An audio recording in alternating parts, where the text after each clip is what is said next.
Welcome back to another epic coaching session on the Sports Speed Insider. And if you have not listened to the previous 2 weeks, then you need to, because we are getting into overspeed. We've looked at how to create speed with load or without load, and now we're looking at overspeed. And it's a really important construct to start to understand, and how we create overspeed is so important, and the reasons why. Because typically and traditionally, you would have been told that you shouldn't do overspeed. You should do overspeed as the last thing you should do. Just like depth jumps within plyometric activity, they are the thing that you need to avoid at all costs, because they're so potent, they're so intense, that it will make any athlete explode when they touch them. But it's not quite the case, because context is always important. So we need to look at how to use overspeed, when to use overspeed, and why to use overspeed. If you're familiar, and you must be by now, with the ideology that I adopt with regards to developing speed inside the sports speed system for team sport athletes, is understanding that running is just another form of load.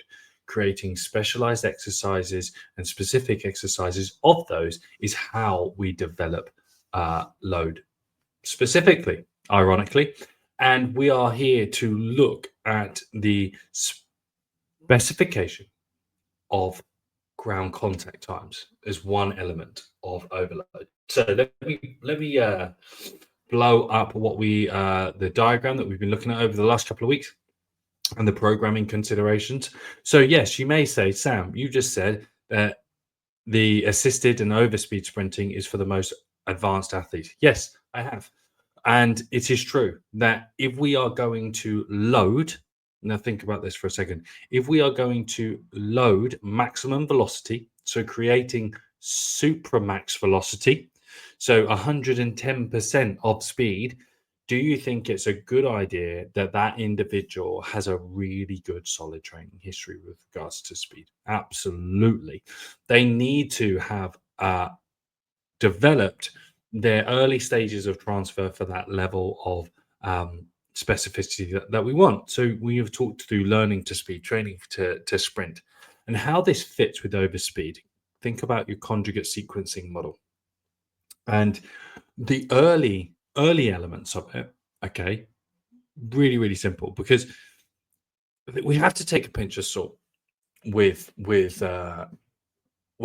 how deliberately we apply this stuff. Because if you didn't want your athletes to do overspeed variations of any direction, then you would make them play on a flat pitch.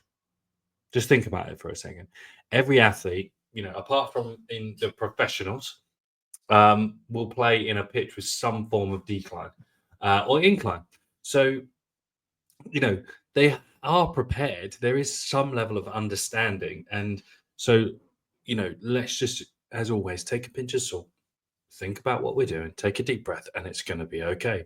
We just have to put context and classification around everything that we do. So, decline running and toad sprint variations. So, these are the typical models and typical modalities that you've seen for overspeed sprinting. You have people running down hills, and then you've got people using tools like 1080s or towing bands or anything like that, or any other motorized stuff, and they're great.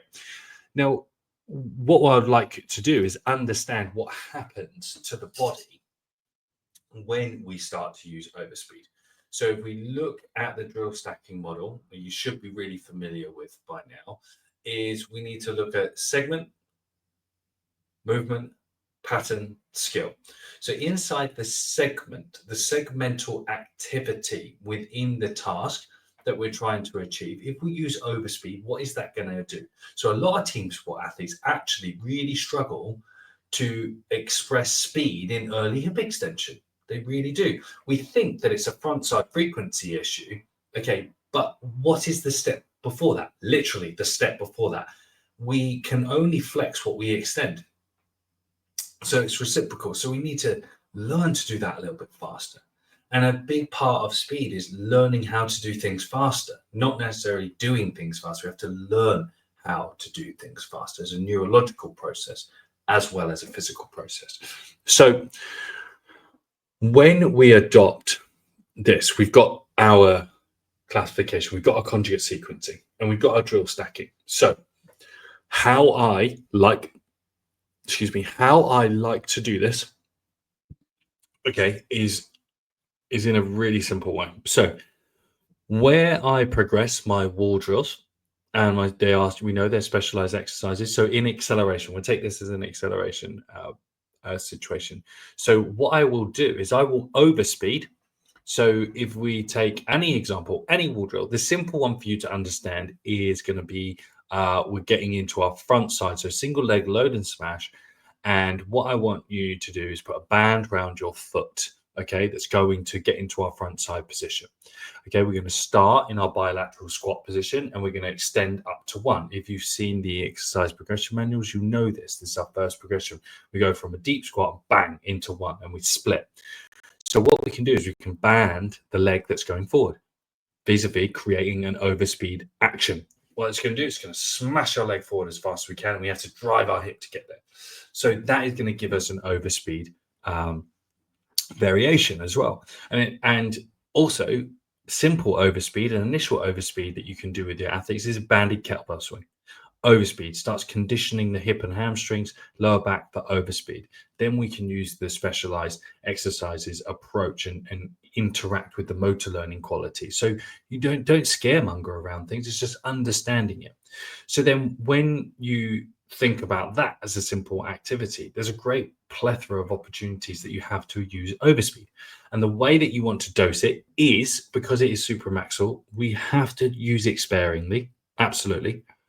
It will be used within a 20-day period. So we'd probably get 2 to 3 exposures of it over 20 days before some form of event.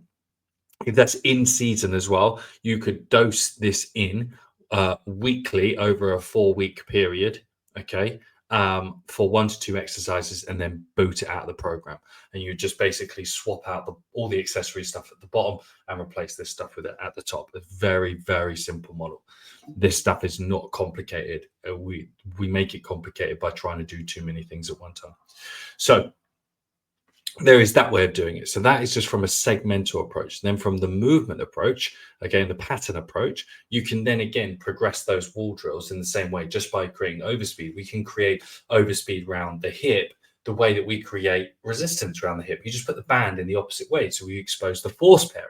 And if you don't understand force pairings too much, go back and read chapter 2 of the Sport Speed book system, because it's all about the physics of it, and we manipulate force pairings all the time. So it's a good thing to be understanding that. So we've taken that. Now we want to speed up the center of mass with external resistance, okay, to improve our athletes' acceleration performance. That's what we're doing. And we don't even have to use resistance. Remember, look at this.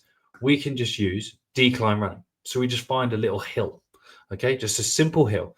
And all that you have to do is do exactly the same as you would with a resisted modality, just the other way around. Very simple. Because when we do resisted stuff, it's forcing us to overcome. So we're balancing the force side of the impulse equation. The other side is the time.